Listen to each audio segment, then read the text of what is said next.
administration, bá jẹ́ gómìnà ló yẹ kí if wọ́n it is so ẹ. government that is supposed to connect with you, ẹ ṣe ṣàjámọ́ bá iṣẹ́ yẹn lọ. let's just go as we're ohun going. tó dẹ̀ ṣẹlẹ̀ lélẹ̀. And what happened is, bí wọ́n ṣe kó ọmọ yẹn ní ìgbèkùn wá. as she was nígbà enslaved, tí wọ́n kó dé ilé Námánì. when they took her to Naaman's house, immediately and immediately lọ́mọ yẹn wo ọ̀gá ẹ̀. that the child was looking at his Ọkọ boss, ọ̀gá ẹ̀. the husband of her boss, bó ṣe lórúkọ tó. as he has names, bóyá dẹ́tẹ̀ ni. that he was a leper. ó wá jí lọ́jọ́ kan. And she wake up ó wá one lọ day sọ fún ọ̀gá ẹ̀. and told her boss, ìyàwó Námánì. that's the wife of Naaman, Excuse, sir. that man, Excuse ma. man, ẹ gba ìmọ̀ràn kan lẹ́nu mi. please just take this kí ni ìmọ̀ràn advice. yẹn? What's the ẹ tún advice? verse 2 yẹn kà. àwọn ará Síríà sì ti jáde lọ ní ẹgbẹgbẹ́ Ẹ̀hẹ́. wọ́n sì mú ọmọbìnrin kékeré kan ní ìgbèkùn láti ilẹ̀ Ísírẹ́lì wá Yes. òun sì dúró níwájú obìnrin Námánì Ẹ̀hẹ́. ó sì wí fún ìyá ó wá rẹ̀ wí pé fún obìnrin yẹn pé olúwa mi Olúwa mi. ìbá wà níwájú wòlíì tí ń bẹ ní wòlíì Samaria kan wà ní Samaria níbi tán ti kó mi nígbèkùn wá. kà sí wa. nítòótọ́ Nítòótọ́. ó ìbá wò ó sàn kúrò nínú ẹ̀tẹ́ tí rẹ̀ ìránṣẹ́ Ọlọ́run ní Samaria tí wọ́n ti kó wa tí wọ́n ti kó mi nígbèkùn There's wá the yìí. servant of God where you have been enslaved. Tí ọ̀gá mi ẹskísà tẹ́ ẹ bá lè mú ọkọ yín If you can take your husband lọ bá wòlíì. to meet that prophet, á gba ìwòsàn kúrò and will receive healing nínú ẹ̀tẹ́. in that leprosy. ẹ jẹ́ kí n lo àpẹẹrẹ kan. Let me use an example. Mọ̀mọ́ dìde. Bẹ́ẹ̀ ni.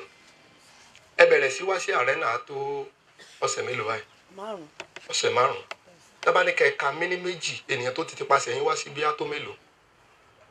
Lẹ́yìn tọ́lọ́run ṣe ìyanu láyé yín. Á tó 6. Ẹ jókòó. Olùsopọ̀ ògo. There's the connector of glory. Àwọn kan ẹ dìde ìyá mi. Mo kàn lóyún bí àpẹẹrẹ ni o. Ẹ dìde. Ṣé ẹ̀yin fún ayé lẹ dá wá bí? Ẹ̀gbọ́n mi ló ní kí n máa lọ Ó ti tó. Ẹ jókòó.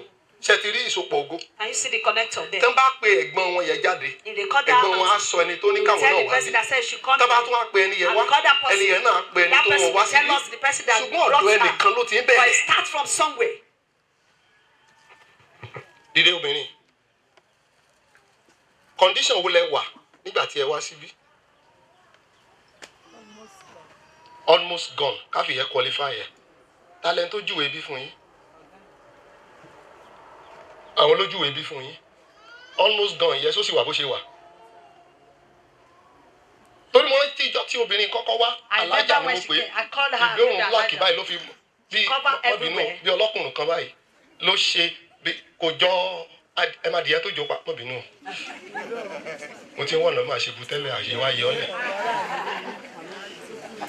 Ṣùgbọ́n wo lé ní But today, òtítọ́ tó wà ń bẹ̀ ni pé the truth is, ẹni tí ó wò sàn the person that healed her, ìrìn àjò bẹ́ẹ̀ látọ̀dọ̀ ẹni tó pè wá. the journey starts from the person that connected her. Síra bẹ́ẹ̀ ló rí nínú ìṣe And lógo. that's how it is in glory. Ó yá ìyá mi ka verse tó tẹ̀lé. ó sì wọlé Ó wá wọlé. ó sì sọ fún olúwa rẹ̀ Mo ń bọ̀. pé Ó mà rí bó ṣe ké ẹ fọkàn